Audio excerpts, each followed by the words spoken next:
pessoas que não acreditam em Deus ou não aceitam Jesus como seu Salvador. Para os cristãos, essas pessoas, depois que morrerem, vão para um lugar onde elas nunca morrem e o fogo nunca se apaga, que elas chamam de inferno. Mas essa crença nesse lugar de sofrimento eterno veio através de Jesus? Vamos ver uma especialista em lugares bíblicos falando sobre esse lugar que tantos pensam que será um lugar de sofrimento eterno para aqueles que não aceitaram Jesus como seu Salvador. Geena também é o local onde por séculos se queimava o lixo de Jerusalém. Então o vale é associado com o fogo eterno pelo lixo que constantemente queimava aqui e também pelos sacrifícios queimados aqui. E também Jesus fala sobre esse vale e ele usa ele como sinônimo do inferno e do fogo eterno. Por exemplo, no Sermão da Montanha, como está escrito em Marcos 9,43. E, se tua mão te escandalizar, corta-a. Melhor é para ti entrares na vida aleijado do que tendo duas mãos ires para o Geena, para o fogo que nunca se apaga. E agora vemos na tela a lista de todas as passagens que Jesus fala de Geena. E é interessante que na Bíblia em português, seguidamente ele aparece traduzido como inferno. Qual a conexão de Judas Iscariotes com... Vocês puderam perceber que ela foi bem clara, que inferno é uma palavra traduzida de outra palavra chamada Geena, porque a palavra inferno não existia. Essa palavra ela foi acrescentada na Bíblia para traduzir inferno, só que Geena, Tártaro, Seol, são todas essas palavras que são traduzidas para sepultura, lugar para onde os mortos vão. Então, será que Jesus então ele falou sobre isso? Sobre que realmente existe um lugar de sofrimento eterno, um lugar em que as pessoas vão ficar por toda a eternidade sofrendo, sendo queimadas? Vamos ver o que Jesus fala nesses versículos aí que ela citou. Vamos ver se Jesus realmente fala sobre esses versículos aí. Se a tua mão o fizer tropeçar, corte-a. É melhor entrar na vida mutilado do que tendo as duas mãos e ir para o inferno, onde o fogo nunca se apaga, onde o seu verme não morre e o fogo não se apaga. E se o seu pé o fizer tropeçar, corte-o. É melhor entrar na vida aleijado do que tendo dois pés ser lançado no inferno, onde o seu verme não morre e o fogo não se apaga. E se o seu olho o fizer tropeçar, arranque-o. É melhor entrar no reino de Deus com um só olho do que tendo os dois olhos ser lançado no inferno, onde o seu verme não morre e o fogo nunca se apaga. Agora, será mesmo que Jesus está falando aqui sobre um lugar depois da morte de sofrimento eterno? Vamos ver uma nota de estudo dos próprios teólogos evangélicos. Isso aqui é a Bíblia de Estudo NVI. Bíblia de Estudo NVI. Vamos ver o que ela fala sobre inferno.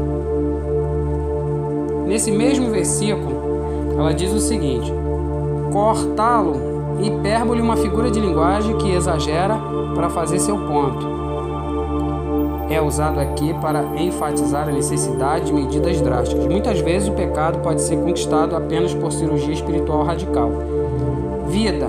A vida eterna na presença de Deus. Aqui em hidrocor, destacado inferno. Veja nota de Mateus 5:22. Vamos aqui em outra nota de estudo da NVI, do versículo de Marcos 9:48.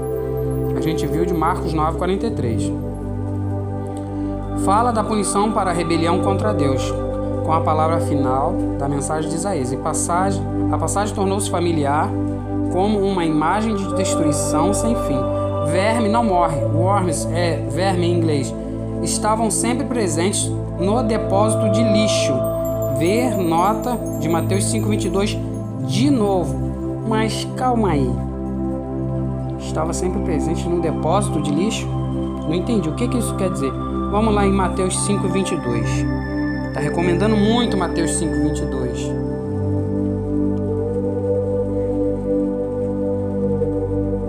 Nota de Mateus 5:22 da Bíblia de Estudo NVI. Raka pode estar relacionada com a palavra aramaica para vazio e significa empty, cabeça. Sinédrio, veja a nota sobre Marcos 14:55. Agora aqui, destacado, inferno. A palavra grega é Geena, que deriva seu nome de uma ravina, ou seja, uma encosta que fica escorrendo água o tempo todo, profunda ao sul de Jerusalém. O Vale dos Filhos de Inom, Inom em hebraico, G. Durante os reinados dos maus Acais e Manassés, sacrifícios humanos ao deus amonita Moloque foram oferecidas lá. Josias profanou o vale por causa da adoração pagã lá. Segundo a Reis 23:10, vê Jeremias 7:31-32 e nota sobre 7:31 e 19:6. Aqui um destaque um pouco mais específico. Tornou-se uma espécie de lixão da cidade, perpetuamente queima, e mais tarde uma figura para o lugar de castigo final. Ou seja, Jesus não está falando sobre um lugar espiritual que no futuro, quando as pessoas morrerem, vão para lá. Isso foi inventado pela igreja mais tarde. O que Jesus, lá no momento em que ele estava falando, ele simplesmente estava se referindo a um lixão ao sul de Jerusalém que ficava pegando fogo o tempo todo, e tanto seres humanos, pessoas condenadas e animais eram jogados lá ainda vivos. Então Jesus está falando de um castigo no nosso mundo real, não é no mundo, no outro plano, noutra dimensão, não. Jesus está falando de algo que era uma realidade nos dias dele, porque o chorume fazia com que o fogo ficasse pegando o tempo todo. Quem nunca viu um lixão, um depósito de lixo, que o tempo todo fica saindo aquelas faíscas, aqueles foguinhos ali todo o tempo todo, e o fogo nunca apaga por causa do gás metano que fica ali. Então Jesus estava falando simplesmente de um local que era um local real na época dele, não tinha nada a ver com essa questão de um lugar de tormento eterno, onde o fogo nunca se apaga e a pessoa nunca morre. Jesus estava simplesmente relatando uma geografia da época dele, um lugar que existia na época dele. Simplesmente isso. O fogo nunca se apaga, porque no lixão o fogo nunca apaga mesmo. E o bicho nunca morre. Pessoas ainda eram jogadas vivas ali e ficavam agonizando e pegando fogo o tempo todo. Então, quando alguém falar sobre inferno e citar esses versículos, faça uma exegese confiável e honesta. Agora, e o Apocalipse? O Apocalipse a gente pode falar com ele com muito mais calma, porque aí dá para mais de 30 vídeos só sobre o Apocalipse. Aí dá para a gente destrinchar com mais calma sobre o inferno. Mas ali em Mateus e em Marcos simplesmente é uma realidade da época de Jesus e não tem nada a ver com um mundo espiritual.